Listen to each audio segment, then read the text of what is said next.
Boa tarde, pessoal. Shavuot, boa semana. Vou deixar uma reflexão aqui importante para nós nesse domingo, para que a gente tenha os próximos dias abençoados pelo Eterno.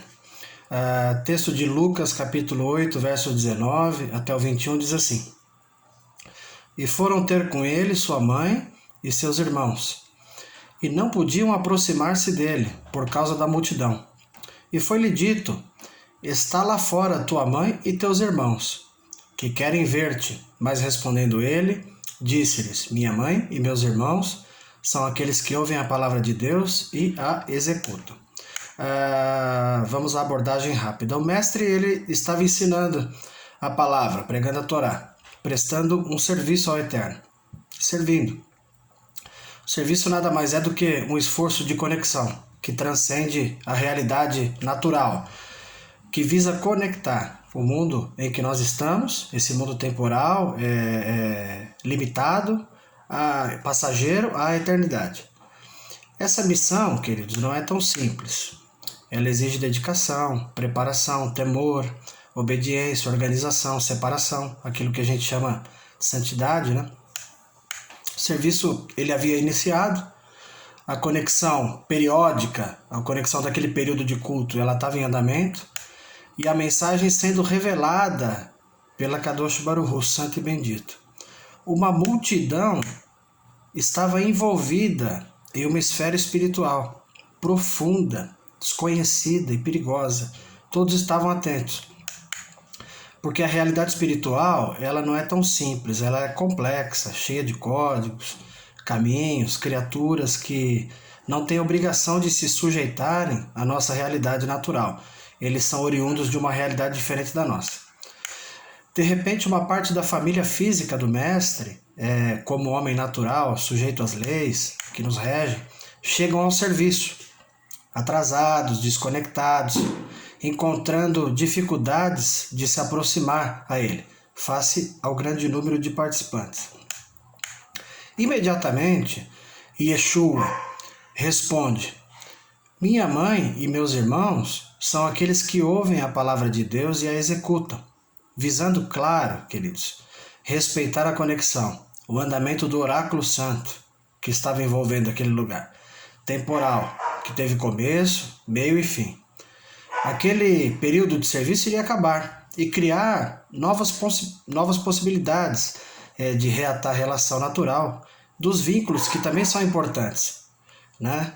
Família, pai, mãe, filhos, enfim. Muitos de nós, ao ouvir algo parecido de qualquer pregador nos dias de hoje, teríamos nos chateado, ficado magoados, revoltados e, enfim, até irados, imaginando que aquelas palavras teriam sido muito pesadas, insensíveis e cruéis, até porque ele estava se referindo à sua mãe biológica e aos seus irmãos, né? Na verdade, uma grande lição do mestre fica muito clara nesse texto, de que em nossa realidade natural, nessa esfera em que nós vivemos, algumas coisas são impossíveis de conciliar, ou seja, que merecem e vão exigir uma maior maturidade para entender e lidar no nosso dia a dia.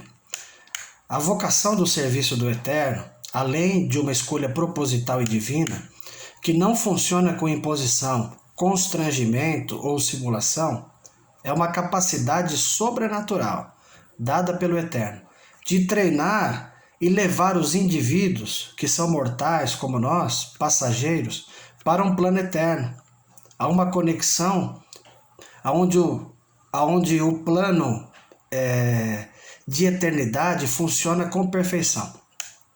Porém, enquanto naturais, mortais e passageiros, nós temos pelo menos 4 opções a fazer durante a vida que nós vivemos aqui nesse plano terrestre.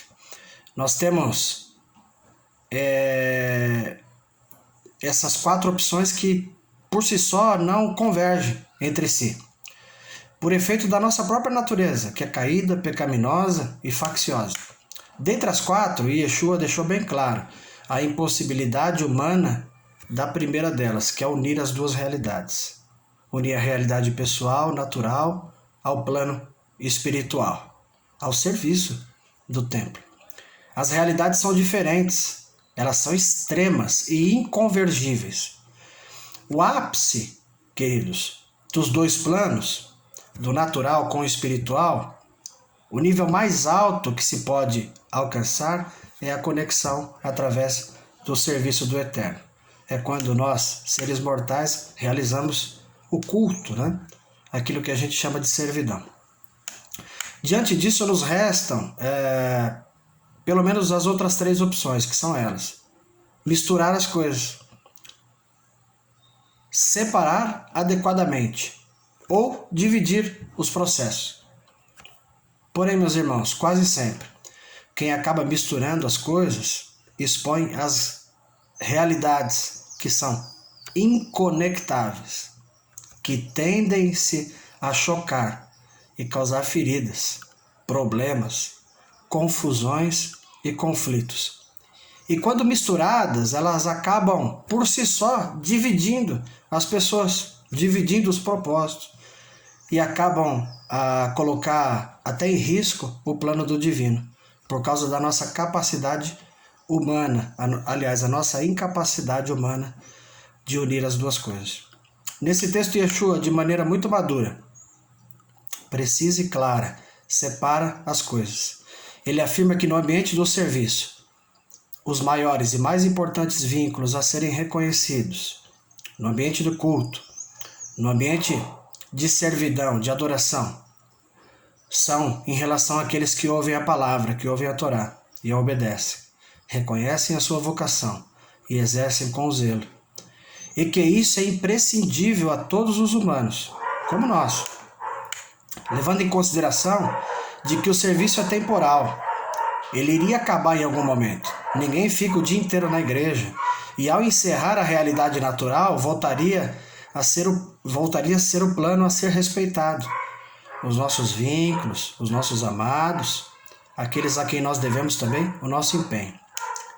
E que da mesma forma, ao finalizar o serviço tão importante e vocacionado, os assuntos relacionados a ele, ao serviço, ao culto, à igreja, deveriam ficar lá, no ambiente de culto.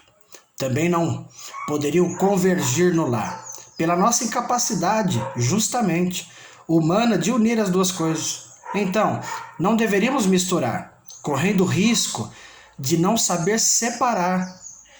E por não saber separar as coisas, o espiritual do natural, nós acabamos dividindo as pessoas, dividindo as opiniões. As vidas tão preciosas que o Eterno quer salvar. Às vezes com comentário de coisas que acontecem dentro da igreja, de comentário de coisas que nós observamos e não achamos correto, de comentários, às vezes, de uma percepção nossa até falha, né? Por não estar conectados na hora em que deveríamos estar conectados. Imagine só que algum familiar, amigo, vizinho tão querido, seu ou meu, ou dos nossos vínculos, não alcance a salvação por algum comentário importuno feito em casa, ou na porta da igreja, ou na rede social, e que tal vida tão importante para Deus nos seja cobrado naquele grande dia, porque nós não tivemos sabedoria de separar as coisas, a nossa vocação espiritual da nossa vocação coletiva e natural. O que realmente o Eterno espera de nós não são as nossas habilidades em realizar as atribuições. Não é ser o melhor pregador, ser o melhor cantor, ser a melhor pessoa diante dos homens, mas a nossa maturidade em lidar com tudo o que nos foi proposto. A capacidade de separar as duas coisas, as duas realidades, sendo zeloso com o ofício. Entendendo que a igreja é uma instituição divina e não humana, que deve ser respeitada e defendida com toda a nossa força, que merece a nossa credibilidade em todos os aspectos, e que nossas diferenças, problemas particulares ou coletivos, devem ser apartados do que é santo. Para finalizar, queridos, é tempo de buscarmos ao Eterno. É tempo de servi-lo com alegria e com amor, não por obrigação. É tempo de propor a paz, porque a paz e a mansidão é fruto do Ruach, do Espírito do Eterno. Porque tudo isso que nós estamos vivendo vai passar um dia. E estaremos todos juntos, diante dele, naquele grande dia, para o descanso dos justos. Salomão escreveu em Provérbios que a sabedoria grita nas praças, querendo ser ouvida.